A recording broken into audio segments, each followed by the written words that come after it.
నమస్తే. ప్రస్తుతం మనతో పాటు సీనియర్ జర్నలిస్ట్ దాము బాలాజీ ఉన్నారు. ఆయనతో మాట్లాడదాం. సార్ నమస్తే సార్. నమస్తే. సార్ లాహోర్‌లో దాడి జరిగింది. అది కూడా బాంబు దాడి అని అంటున్నారు. దాని వెనక భారతే ఉంది అని చెప్పేసి అంటున్నారు. అంటే ఎవరు ఉండే అవకాశం ఉంది అంటారు? అంటే ఒక పక్క బలూచిస్తాన్ కూడా అక్కడ ఎదురు చూస్తుంది. ఎప్పుడు దాడి చేద్దామా పాకిస్తాన్ మీద అని చెప్పి. ఇప్పుడు అక్కడ 15 మంది సైనికులు చనిపోయారు అని అంటున్నారు. ఏం జరిగిందంటారు సార్? యాక్చువల్‌గా ఏం జరిగిందంటే లాహోర్‌లో అల్లమా ఇక్బాల్ ఇంటర్నేషనల్ ఎయిర్‌పోర్ట్ ఉంటది. దాని దగ్గర వాల్టన్ రోడ్, గోపాల్ నగర్ అని ఉంటది. అక్కడ వాల్టన్ రోడ్ ఉంటది. అక్కడ డిఫెన్స్ వాళ్ళ ఎయిర్‌పోర్ట్ కూడా ఉందన్నమాట. దాని పేరు కూడా వెల్టన్ ఎయిర్‌పోర్ట్ ఉంటది. ఈ దగ్గరలో ఒక ఎయిర్ డిఫెన్స్ సిస్టమ్ మీద మిసైల్స్ పడినట్టుగా చెప్తున్నారు. అక్కడ దానేమంటారు సైరన్ కూడా మోగించారు. దాంతో జనం కూడా విపరీతంగా పరుగులు తీశారు. అక్కడ తర్వాత షెల్స్ అవన్నీ కూడా దొరికాయన్నమాట. ఇది ఎవరు చేశారు అని అంటే ఇప్పుడు ఒక వార్త బయటకొస్తుంది. అదేంటంటే పాకిస్తాను చాలా దొంగ దెబ్బ తీయడానికి ప్లాన్ చేసింది. మన బోర్డర్‌లో పాకిస్తాన్‌కి మనకి ఇంటర్నేషనల్ బార్డర్ 3,323 కిలోమీటర్లు ఉంటది. ఈ బార్డర్‌లో ఉండే 15 టౌన్స్ అన్నమాట. 15 టౌన్స్. అందులో ఈ టౌన్స్‌లో మిలిటరీ పోస్టులు. ఈ టౌన్స్ ఏవేవంటే అవంతపూర్, శ్రీనగర్, జమ్మూ, పఠాన్‌కోట్, అమృత్సర్, కపూర్తల, జలంధర్, బటిందా, లూధియానా, ఆదంపూర్, చండీగఢ్, నల్, పటౌడి, ఉత్తరలై, గుజో.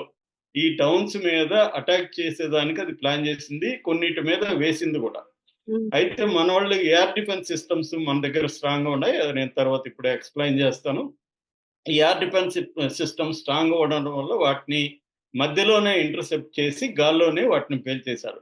ఎప్పుడైతే మన మీద వాళ్ళు ఇలా చెప్పి చేయకుండా ప్రకటించి వేశారో, మనం గూడా ఏం చేయడం మొదలుపెట్టామంటే వాళ్ళ స్థావరాల మీద, మిలిటరీ స్థావరాల మీద ముఖ్యంగా ఎయిర్ డిఫెన్స్ వాటి మీద అటాక్ చేయడం అనేది మనం గూడా స్టార్ట్ చేసినట్టుగా చెప్తున్నారు. అందుకనే మనకి రాజ్‌నాథ్ సింగ్ ఈరోజు ఒక స్టేట్మెంట్ ఇచ్చాడు. ఆపరేషన్ సింధూరు ఆగిపోలేదు. కంటిన్యూ‌గా జరుగుతూనే ఉంది అనేది ఆయన స్టేట్మెంట్ ఇచ్చాడు. అంటే ఇంకా దీని మీద అఫీషియల్‌గా ఇటు పాకిస్తాన్ గాని, ఇటు ఇండియా గాని రెస్పాండ్ అవ్వట్లేదు గానీ న్యూస్ అయితే లీక్ చేస్తున్నారు. సో, ఖచ్చితంగా లాహోర్ మీద అటాక్ చేసింది మనోళ్ళే. ఎందుకంటే వాళ్ళే మనల్ని రెచ్చగొడుతున్నారు. మనకి చాలా వీడియోస్ కూడా ఇప్పుడు బయటకొస్తున్నాయి. వాళ్ళెట్లా నేను చెప్పిన 15 టౌన్స్ ఆ బార్డర్‌లో ఉండే 15 టౌన్స్ పెట్టిన మిలిటరీ స్థావరాల మీద వాళ్ళు వేయడం మొదలుపెట్టారు.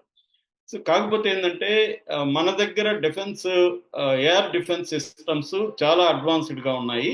పాకిస్తాన్ కంటే గూడా. పాకిస్తాన్ మన దగ్గర ఉన్నవి ఇటు బాలిస్టిక్ మిసైల్స్‌ని, తర్వాత ఫైటర్ జెట్స్‌ని, క్రూయిజ్ మిసైల్స్‌ని, ఆ తర్వాత డ్రోన్స్‌ని, యూఏవీ అంటారు. యూఏవీ అంటే అన్‌మాన్డ్ ఎయిర్ వెహికల్స్ అన్నమాట. అన్‌మాన్డ్ ఎయిర్ వెహికల్స్‌ని వీటినన్నిటిని మధ్యలోనే ఆపేసి పేల్చేయగలిగిన సామర్థ్యం ఉన్న ఎయిర్ డిఫెన్స్ సిస్టమ్ మన దగ్గర బలంగా ఉంది.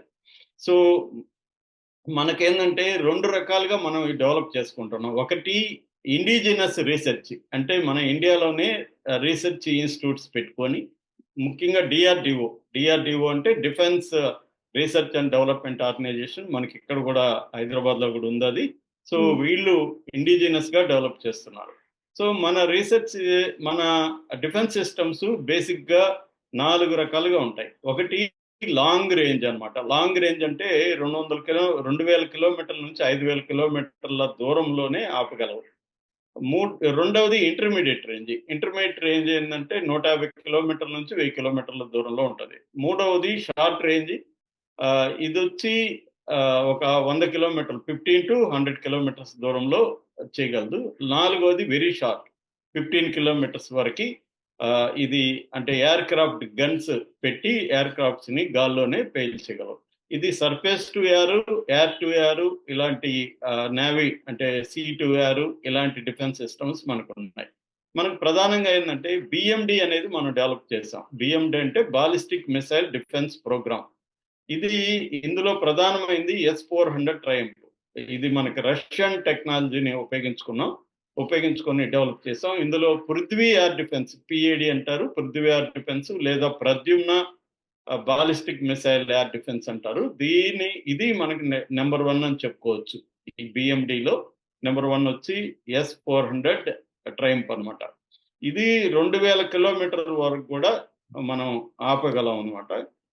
సో అట్లాగే ఏఐడి అంటే అడ్వాన్స్డ్ ఎయిర్ డిఫెన్స్.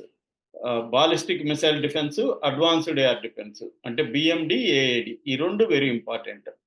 ఇక రెండవది అంటే ఇంటర్మీడియేట్ రేంజ్‌లో మనకి బలమైన ఎయిర్ డిఫెన్స్ వచ్చి బరక్ 8 అన్నమాట. బరక్ 8 వచ్చి డీఆర్‌డీఓ డెవలప్ చేసింది.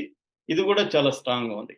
ఇక మూడవది షార్ట్ రేంజ్‌లో ఆకాష్ సర్ఫేస్ టు ఎయిర్ అన్నమాట. కింద నుంచి ఎస్ఏఎం అంటారు. సర్ఫేస్ టు ఎయిర్ ఇది. ఇందులో ఏఎంకే 2 అండ్ స్పైడర్ ఈ 2 ఇంపార్టెంట్. అవి కాకుండా సమర్ అని ఒకటి ఉంది. తర్వాత S-125 పెచోరస్ అని ఉంది. తర్వాత S-200 అంగారా అని ఉంది. ఇవన్నీ కూడా 300 కిలోమీటర్ల వరకు కూడా వెళ్ళి ఆపగలవు.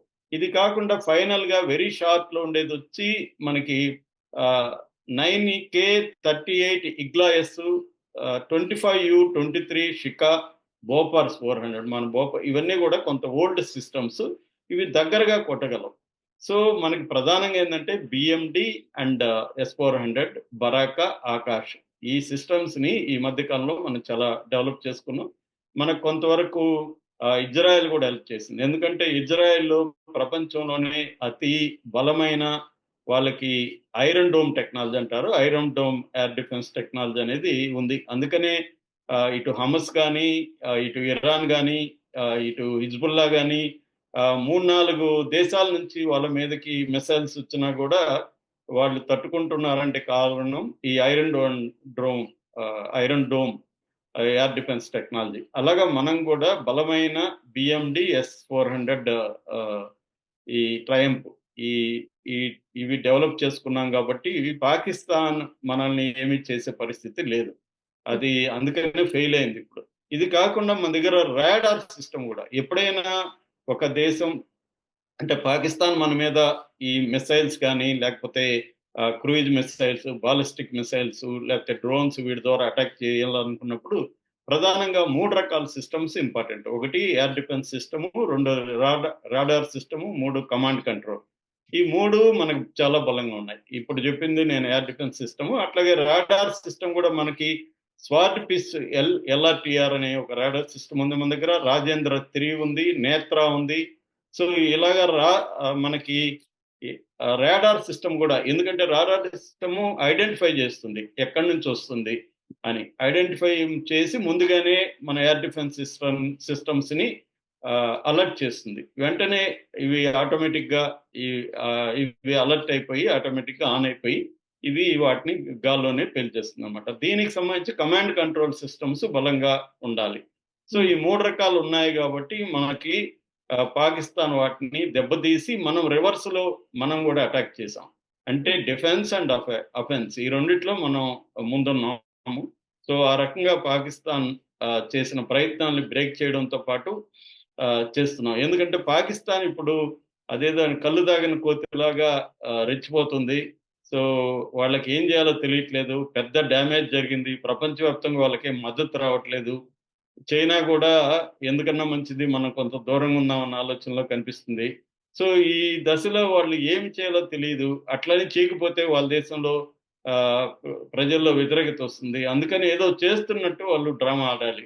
దాన్ని సింబాలిక్ అంటారు. అందుకని ఎల్ఓసి దగ్గర వాళ్ళు చంపడం మొదలుపెట్టారు.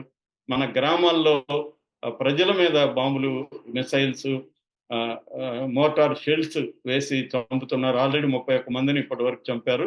ఒక 60 మంది గాయపడ్డారు. ఆ విధంగా ఇప్పుడు వీటిని వేయడం వల్లే మనం లాహార్ మీద అటాక్ చేసాం. సో వాళ్ళు గాని సైలెంట్‌గా ఉంటే ఇండియా కూడా సైలెంట్‌గా ఉంటది. కానీ వాళ్ళు గాని మిసైల్స్ ఇలాంటి చిలిపి పనులు చేస్తే ఇండియా కూడా పెద్ద ఎత్తున అటాక్ చేసే అవకాశం కనిపిస్తుంది. నెక్స్ట్ ఏం జరుగుతుందని చూడాలి. ఇక్కడ తాగుతుందా? లేకపోతే ఆపరేషన్ సింధూర్ ఫేజ్ 2 కూడా మొదలవుతుందా అనేది మనం చూడాలి. Okay sir. Thank you. So చూసారు కదా మొత్తానికి అంటే లాహోర్లో దాడి చేసింది భారతే. అంటే ఆల్రెడీ ఇప్పుడు ఎల్ఓసి దగ్గర ఆల్రెడీ దాడులు జరుగుతున్నాయి. అటు పాకిస్తాన్ నుంచి ప్రతి దాడులు కూడా జరుగుతున్నాయి. అయితే ముఖ్యంగా ఇక్కడ మన పేద ప్రజలు అండ్ అమాయక ప్రజలు గాయపడుతున్నారు, చనిపోతున్నారు. మరి మనం ఉగ్ర స్థావరాలపైన దాడులు చేస్తే కానీ వాళ్ళు మాత్రం మన సివిలియన్స్ మీద దాడులు చేస్తున్నారు. అందుకే డైరెక్ట్గా ఇప్పుడు దాము బాలా సార్ చెప్పినట్టుగా డైరెక్ట్గా అంటే ఎల్ఓసి నుంచి అక్కడికి అంటే లాహోర్కి వెళ్ళేటట్టుగా మిసైల్స్ పంపించారు అని చెప్పేసి అంటున్నారు. సో ఇది ఇప్పుడైతే తెలుస్తున్నది. అంటే ప్రస్తుతం ఇప్పటి వరకు మనం మాట్లాడుకునేది ఏంటి అంటే అఫీషియల్గా మనకి బయటికి రాలేదు లాహోర్లో దాడులు జరగడానికి కారణం భారతేనా కాదా అని చెప్పేసి. కానీ ఇప్పుడైతే స్పష్టమైపోయింది భారతే, అందులో ముఖ్యంగా 15 మంది సైనికులు చనిపోయారంటున్నారు. మరి చూద్దాం మరి ఏం జరుగుతుంది అనేది. మరి ఆపరేషన్ సింధూర్